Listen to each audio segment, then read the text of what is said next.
Introduce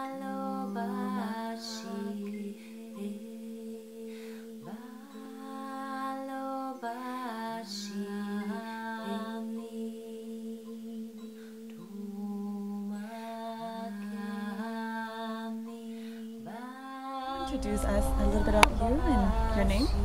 Yes, my name is Attain Carculsa, and I live in Espanola, New Mexico. And I've been teaching this course, Conscious Pregnancy.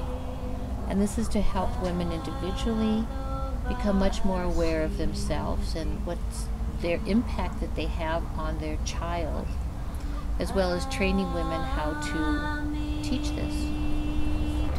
My name is Sada Simran, and I'm a prenatal yoga teacher. I'm a birth doula. And I'm a PhD candidate in pre and perinatal psychology. Simran, and I'm a Kundalini prenatal yoga teacher, and I'm also a midwife and a nurse. And I'm helping teach with Attain at the Conscious Pregnancy course. As yogis, we say sex does not begin in the bedroom, it starts in the living room. How is life in their day-to-day? How they're communicating, how they're working together, supporting each other. So conception really starts with the relationship, and the sexual relationship is only part of it. And there's one theory about there's a lot of culture and country. After birth, they have such a special time, the 40th day, to help the mother and to support the mother. Will you share the yogic point of view on that? Yes, as you said, many cultures do have the 6 weeks after birth as a time for the woman to recuperate her body, get to know who this child is, create a family culture, a rhythm of how they're living together, and of course figuring out breastfeeding, the child's language. They don't speak English and they don't speak Japanese. They speak baby language, that subtle communication through their sound, through their body language. And it takes a time to learn that for the mother. But during the 40 days, she's cared for, she has special food, she has massage, she has an opportunity of being nurtured herself so she can nurture the child. And it's a wonderful time to recuperate and become strong in order to take the responsibility of being a mother. Women out there are so busy. What is your recommendations for the women that are so busy at work? Child learns how to love in those first 3 days. And during those 40 days, the child learns to belong. The child learns, oh, my family's there to take care of me. Oh, this is cozy. They're quiet. They're listening to me. I'm developing my ability to belong. And so it's a real, if you want to look at it, it's an investment for your child's future and your child's stability, for its capacity to learn, for its capacity to be a whole human. So it's an investment you can look at, but it's also a very precious time for the mother to recuperate her body so she can heal and feel great and radiant, and it's okay to take some time off. And in class today, you were mentioning about how a lot of us, we all want love. The yogic definition, or one of the yogic definitions of love, is an act of selflessness within oneself. That you experience that the other person is you. And that as you're communicating to them, to their soul, to their essence, to their divinity, to that radiant being who's living inside the body. So during those first 3 days after birth, that's when we learn that bonding between the mother and the child, the skin contact, the eye contact, the sound, the smell.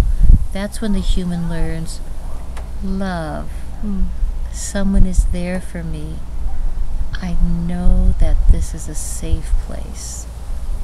So it's a precious time. It's a really precious time for the human being.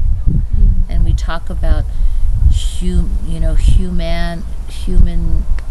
care for animals and for other beings, but how can we be human with each other and love each other and have time for each other? It's a very precious thing to honor. Time of pregnancy, everything the mother experiences from the 120th day until the separation with the navel cord. Yogis have known for thousands of years this is when the subconscious mind is built.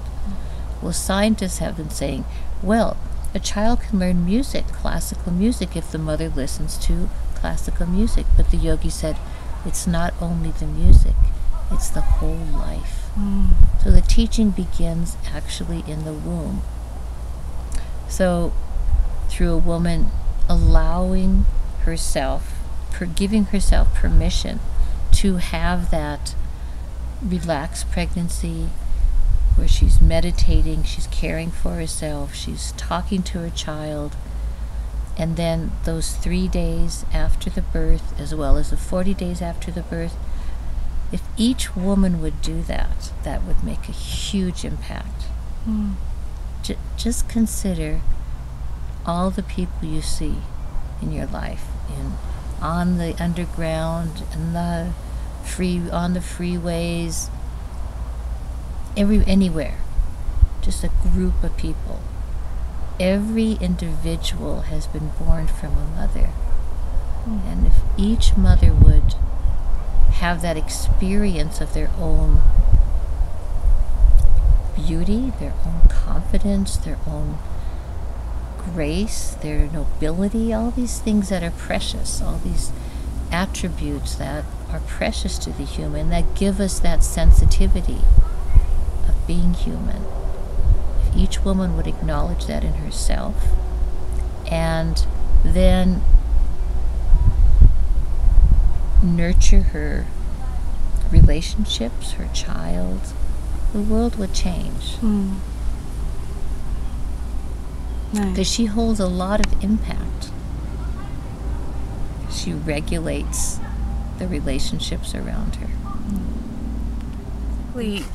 Natural birth is really an opportunity for women to experience a lot of things. For one thing, the empowerment that they feel when they're able to really accomplish a birth themselves without the help of forceps or vacuum or a cesarean section. There is definitely a feeling of triumph and a victory, but that's not the only thing that you get from natural birth. By avoiding interventions and drugs during birth, you also preserve all the natural hormones and the cascade of hormones that naturally happens for women. So we get this euphoric feeling, we get natural pain relief, but as soon as we intervene with that, we lose those natural hormones. And so does the baby. They have a natural instinct and hormone that if they get exposed to drugs and some of those interventions, they also lose that basic instinct when they're born. So overall, it's much better to preserve the natural birth process if possible. And how does the pregnancy affect the health outcome later? Sure, there's a lot of research now to show that even just the state of mind that the mother's in, but also what she eats and drinks, and if she's relaxed, if she meditates, all of that affects basically her on a physical level. So what hormones are pumping through her blood then go directly to the baby. So if she's very stressed, you're going to get a lot of cortisol, you might get adrenaline. All those things basically create a marinade for the baby to be sitting in for all those months. So the state of the mother, her health, her state of mind, her relaxation, all of that impacts the development of the baby. And would you tell us about the body cellular memory in the womb? Yeah, there's actually in pre and perinatal psychology, there's a big topic of epigenetics, and it talks about how the memory of the body, what it's doing is the mother is experiencing the external circumstances, and then she's translating that to the baby to let the baby know what is the circumstance going to be when the baby comes out. So for instance, if there's not enough food, the baby will get programmed to not need as much food. There's some studies that have been done about a time of famine and how they looked at health outcomes of children for later on to show how in the time when mothers are very stressed, the baby's nervous system is also altered. A lot is formed in the womb, and even preconception, we look at how that affects the outcome of the baby health-wise, but also their maybe temperament or mental state too. So as a Kundalini yoga teachers, would you share us about the aspect of the philosophy that how the baby choosing the mother?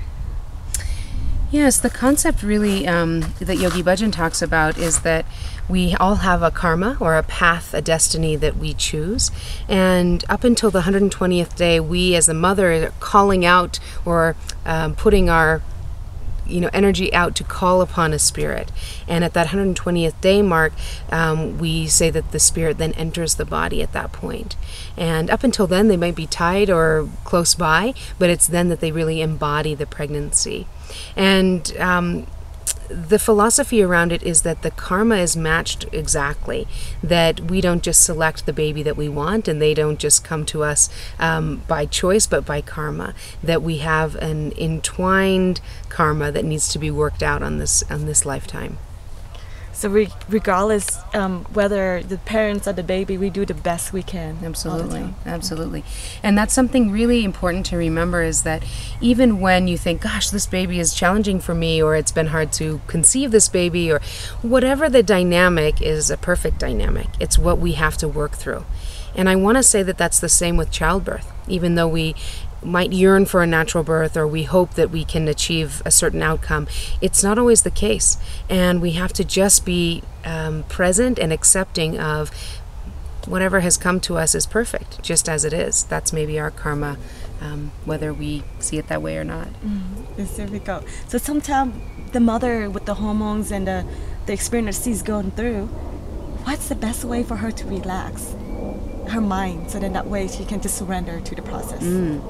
Well, there's lots of methods, but depending, what you already use as methods, I would say use what you already do to relax. So if you like to take a hot bath, you like to be in nature, you like to drink a cup of tea, you just call on the skills you already have. But there are some other tools that are very useful, like meditation and yoga, in a very gentle way to bring us out of our mind and into our body and tuning in more to the divine and not thinking so much. We're very used to analyzing. So it's a good way to practice getting out of our mind and thinking the process through and anticipating and to just surrender to it. Wonderful. And being a mother is has a challenge, but the father can do something to help. So would you share what's the recommendation for the dads out there? Sure, yeah. Even in pregnancy, dads have a huge role, and even just to be present with the mom, to make her environment as relaxed as possible, that helps, but also to talk to the baby and do their own meditation, which keeps them connected to the soul that they will soon meet.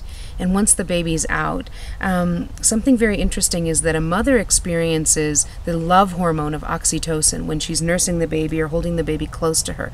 The baby gazes at her and she gazes back, and there's a surge of hormone.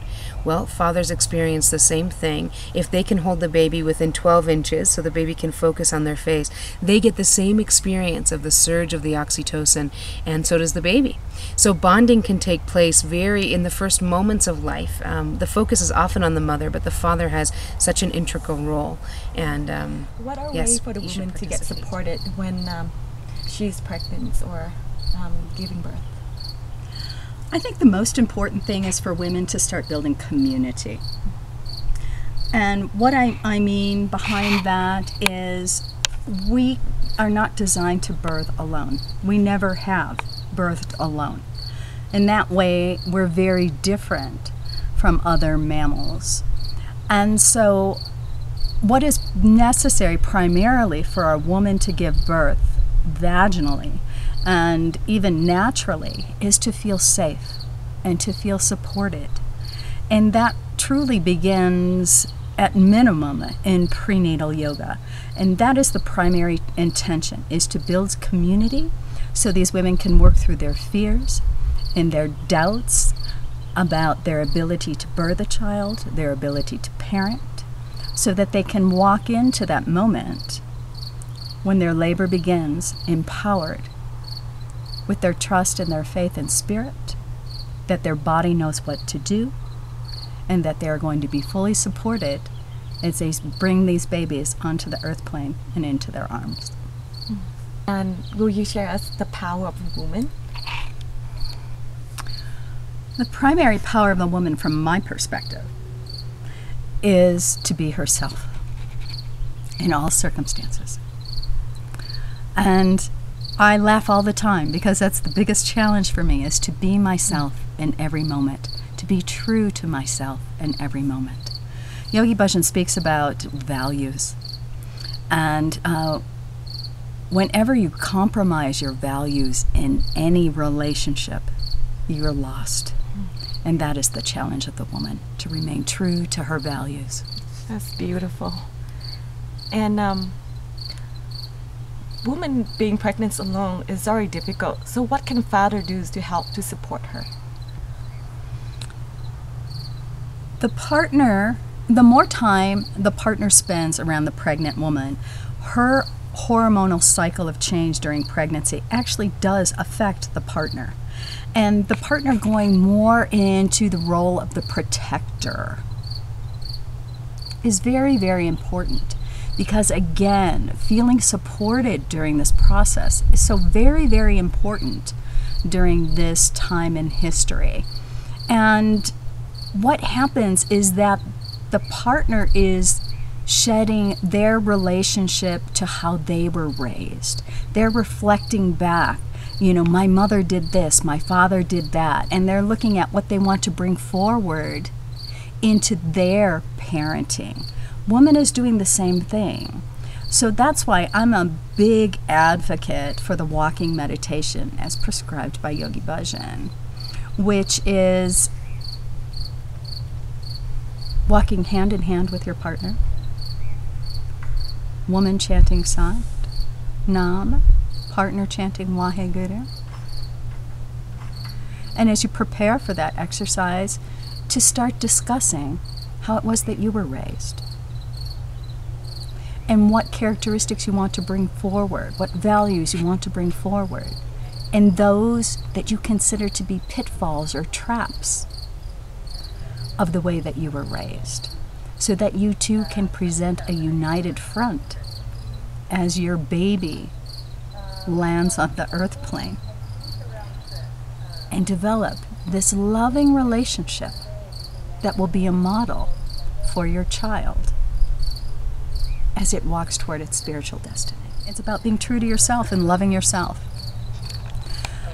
We're in a cycle right now where these children are coming onto the earth plane to teach us a more evolved understanding, a higher level of love than has ever been comprehended on this earth plane. But it starts from the position that you like yourself and that you're enjoying your life. And it's about looking around and shedding those things that aren't true to yourself on that highest level. Because when we're being true to ourselves and walking our spiritual path and doing action in deed and service in relationship to our understanding of our basic values, that's when we're happiest. And that's when we can open up our heart and go to spaces of unconditional love. We want to care for the child during pregnancy and during those 40 days. And then the child has a much more solid base? Or do we want to take care of only our needs and our job and our busyness, and then have that child for the rest of the life have problems? I mean, we can't have generalizations, but just in general, it's a very precious time for the human. Satnam. Satnam, thank you. Thank you. It's beautiful. Thank you. Thank Satnam. you. Satnam. Wonderful. Thank you so much for your time. You're welcome. Satnam.